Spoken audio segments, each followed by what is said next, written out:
Hello, be very welcome to As Above So Below. As you've noticed, I've decided to make another English spoken episode. Regardless of anything that I would like to say about my accent, I know it's not the best at the time, and perhaps my throat is a little bit sore because I've been talking too much. Either so, I decided to make an episode in English, and today we're going to talk not about the full moon in Virgo that we're going to be noticing. It's a very intense energy from the 18th March until the 23rd March. We're going to feel a very, very intense energy because we're going to have Venus conjunct Mars in Aquarius and square Uranus, and then we're going to have a conjunction with Saturn. So this is quite intense. It's almost like we have all these relationships that we've been living from the last couple of months. They are our destiny, our karma. So pay notice to them. So today we're going to talk about another thing that's been really, it's not bothering me, but I guess nobody's really talking about this. It's one of the major events for me, and this is why it's probably one of the reasons that I think that it's going to be an end of cycle until 2026. And this is first is that factor, that we have year of 9. It's going to be 2025. We have the election year in 2024, and then in 2026 in numerology we have the beginning of a new cycle with the year of 1. And besides that, we're going to have North Node in Aries in 2023. So we're choosing new leaders, new people to lead the way to forge a new path to humanity, to humankind. And then we're going to have the North Node in Pisces in 2024. 2025 we have Pisces, and then we have what? Aquarius in 2026. So you see, this is just beautiful. This is the synchronicities that I'm always talking about. And for me to study astrology, numerology, and being a tarot reader, all these things at the same time are kind of paying attention to all the signs, okay?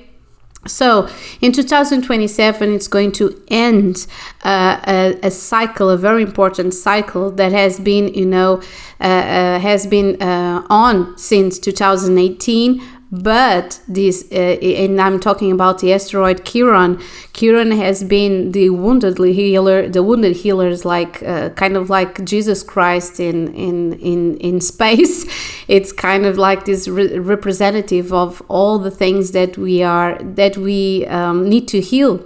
And Chiron has been in Aries since 2019, and last year was retrograde. So we were kind of digesting since 2020 about our wounds, and so many things came into light. If you have been, noticing the TikToks, the Instagrams, the content, the cultural content that's been all around, it's talking about wounds and about facades and about things that we thought they were right, but now we see them in a completely different light, not even right or wrong, just a different light.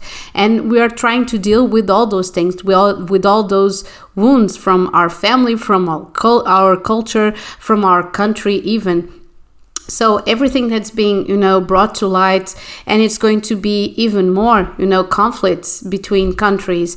We're going to have storms, Jupiter conjunct Neptune, and in Pisces, from April throughout the whole year, we're going to have those worries. Even so, I'm looking throughout the window and I see like this really, really intense fog, like really yellow fog from, some sands from North Africa. So we're all connected, even if we haven't noticed, we're all connected. So Chiron in Aries is talking about the reason why we are where we are and who we are. Okay, it's kind of giving us a sense of purpose and questioning our own identity. Aries, and why am I talking about this right now? Because we are, about to enter Aries season. In March 20th, we're going to enter Aries season, and this is the season where we deal with our physicality, our sexuality, springtime, fertility, and the sun, and flowers growing, and everything really earning and desiring to flow and grow and be born. Okay, Aries is about to be born. It's the first house. It's our rising sign. It's our presentation, our body, our sex, our body language, the way that we present to other people. In Aries seasons it's going to be intense. Okay, we're going to have Sun, Mercury, and then a few months. Few months later, I think we're going to have also Venus conjunct Chiron and Mars conjunct Chiron. We're going to have Venus and Mars at the same time in Aries, so it is going to be a really intense time, mainly because we're in the middle of conflict, okay, in the European conflict, and these are going to make a conjunct with Chiron, okay? So Chiron is going to stay until 2027, and it's pending. So it's 8 years for us to think. It's almost a cycle, as you say. It's almost a cycle, okay? And it's going to operate in our identity. It's going to give us a sense of purpose, but not at. It's going to. We're going to have to pay a cost, okay? Since 2020. I think many people have looked into themselves and thought, who am I? Am I just another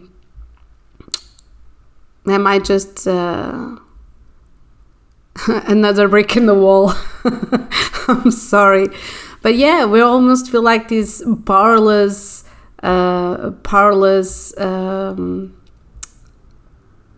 pawn in the chessboard of very powerful people. We really don't know it all. And so we have this kind of this wound that's been, inherited. So we are born, we go to school, we go to university, and perhaps we get a job, a good job, if we're lucky. And we try really hard, and then if you try really hard, you can, assume that our identity is our job, or assume that our, the way that we relate with other people is our identity. I'm married, I'm single. Okay. Chiron in Aries is here, saying, cut the crap, and, look into yourself, look into your own individuality, your own uniqueness, and try to assert that in the world. What's your purpose? What is your value? In spite of everything that's going around you. Yes, you're a mother, you're a daughter, or you're a father, or you're a brother, or you're a doctor, or you're a teacher, or I don't know. None of that really mentions you. Even if you have a talent, it's not about being a doctor, it's about helping. It's not being a teacher, it's about caring. You see, it's not being a very talented painter. It's about being creative. And those are the things that we have to be reminded of constantly, so we can fulfill our purpose. So Chiron, it is going to bring everything that we fear connected to who we are. Okay, we are afraid not being enough. We are afraid that that we cannot express our individuality, that we feel inadequate in a very competitive world, that we feel inadequate. And so this is the job that we have to be prepared to do. Okay, every and each one of us is born with this wound. We have Chiron in a certain place, in a certain house. It is a quite interesting work to do throughout our lives. For instance, I have my Chiron in Gemini. Yes, in Gemini. And so my wound is my work, so to speak, because I'm talking. And Gemini is connected to talking and not being afraid to express what I feel. Luckily, I have my sun rising is in Gemini, so I really have to be have a conscious of the way I speak and connect to people. Okay, so when we have Chiron in Aries and it's in direct flow, it's not retrograde as it was in 2020 and early 2021, we are forced to look into our childhood. We cannot forget that Aries, and it's connected with the first house, and Mars, it's even sometimes more important than the sun. The sun is our ego. It's the way that we form our personality throughout education and growing up and all those things. It's kind of like a product of our own fiction. While Mars is our instinct, it's our primitive selves. It's sexuality. It's the way that we act in the world. Okay, so we have to be aware of this energy. We have to stop to see ourselves as a kind of, I don't know, as an expansion of our parents. We have to forgive our parents for all the things that they couldn't do for us and all the things that we thought we had to do for them. Okay? Because it's the same wound that they have connecting to their parents and their grandparents and so forth. So it's the work that we're doing until 2027, it's a work for the ages. We are this really powerful community, this powerful energy of a generation that is doing this kind of really intense and complicated work, spiritual work of forgiveness. And we're doing so by being warriors, by looking to our wounds in childhood, because the first house is the house of being born. Okay, what are our first memories? What are we're most afraid of? Because we are not extension of our parents. Our children are not our extension. Okay, and sometimes we can look at this as really, like, I don't know, like, well, you've done this wrong to me. Sometimes we don't realize that, first place, our parents, if they really were our parents, not only the people who gave us birth, our parents were here to protect us in first place. And even they're trying to protect us from their own frustrations, because in the eyes of a child, a parent is always perfect. And they think, well, when this little child is, grows up, what the hell are going to think about their parents? Am I a hero? I don't know. Am I my own hero? Am I a really amazing person? Am I an example to this kid, it's different.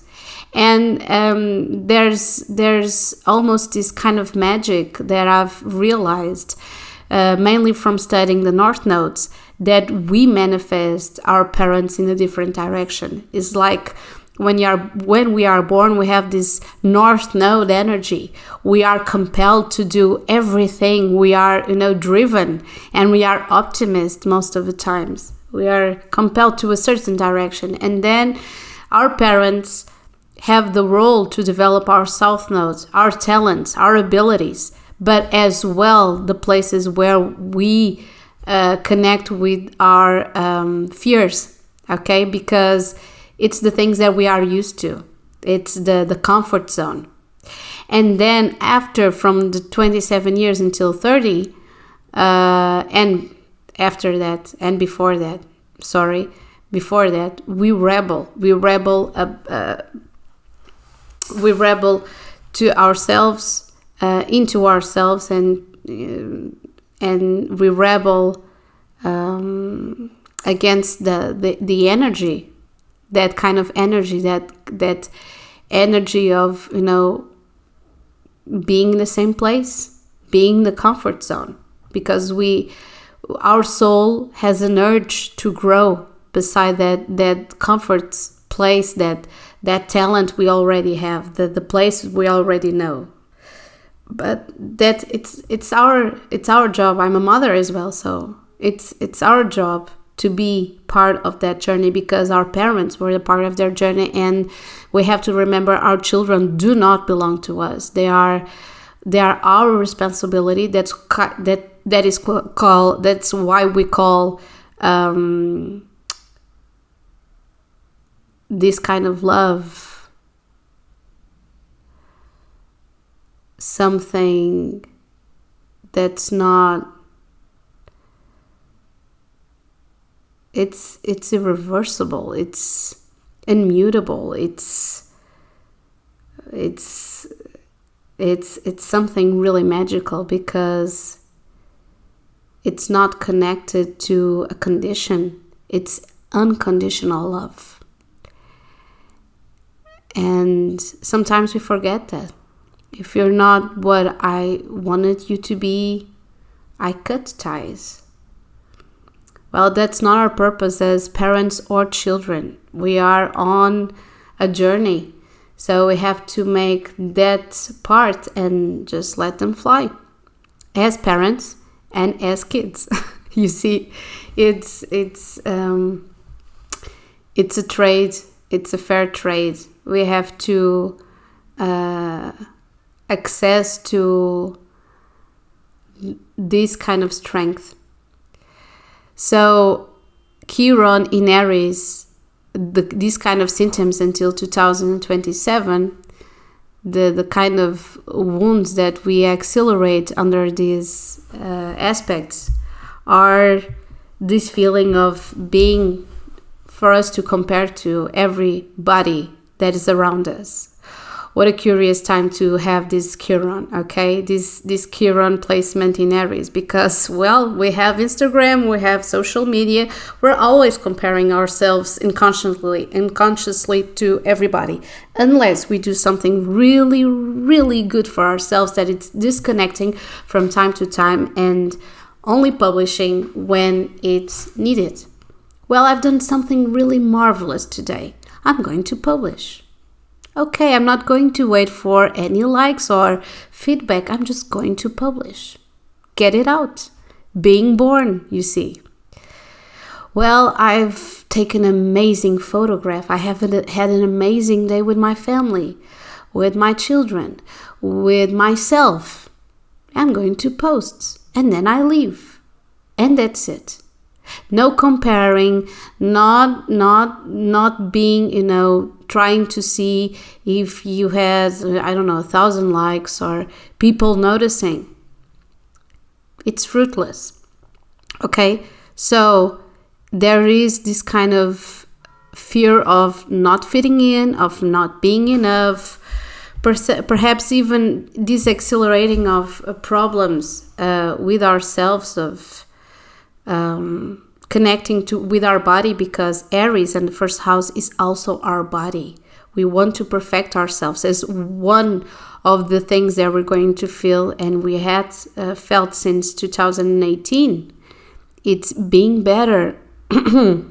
It's trying to heal from lots of things. It's accepting our identity. It's accepting our bodies as well.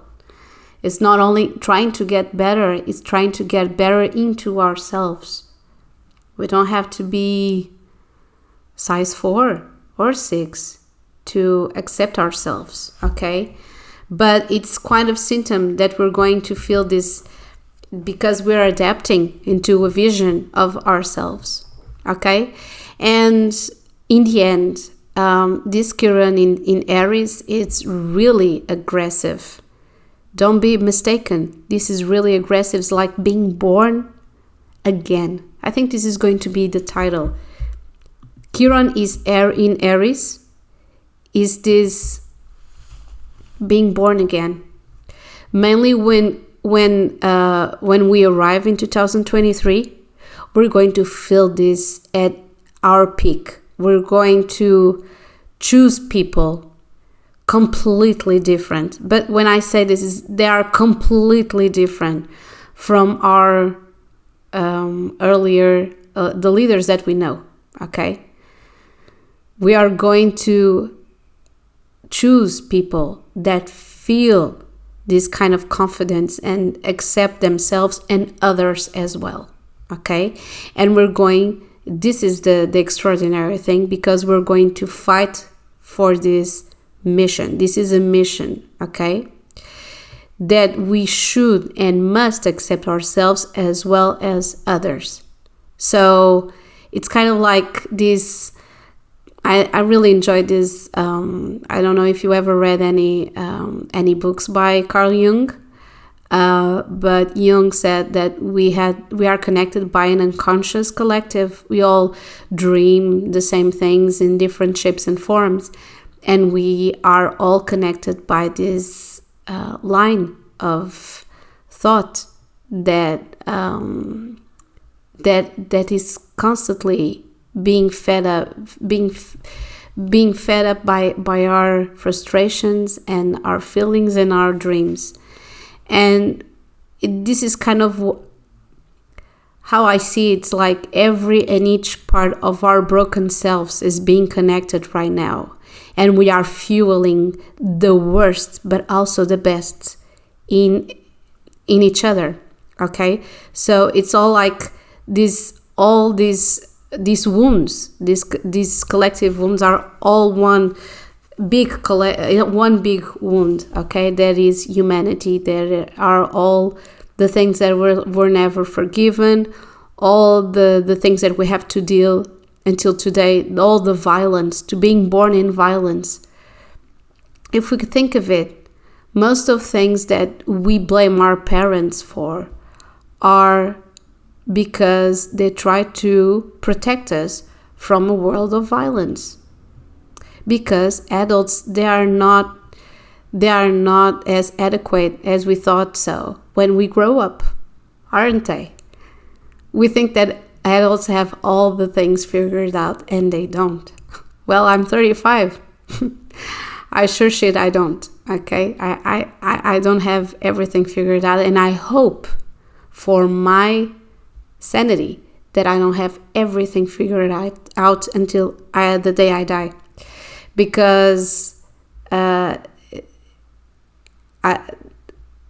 adulthood, for me, it's not having everything figured out. It's just being aware of our actions and try to do everything that we can to be better tomorrow, better than we were today. So until 2027, don't forget to do this work, this internal work, and try to connect all these broken pieces of yourself to other people, because we are quite feeling the same way, even if we don't or we are very afraid to say so. Okay, so I hope you have enjoyed this this episode. Thank you so much. If you enjoyed it, share it. Many kisses. Over and out.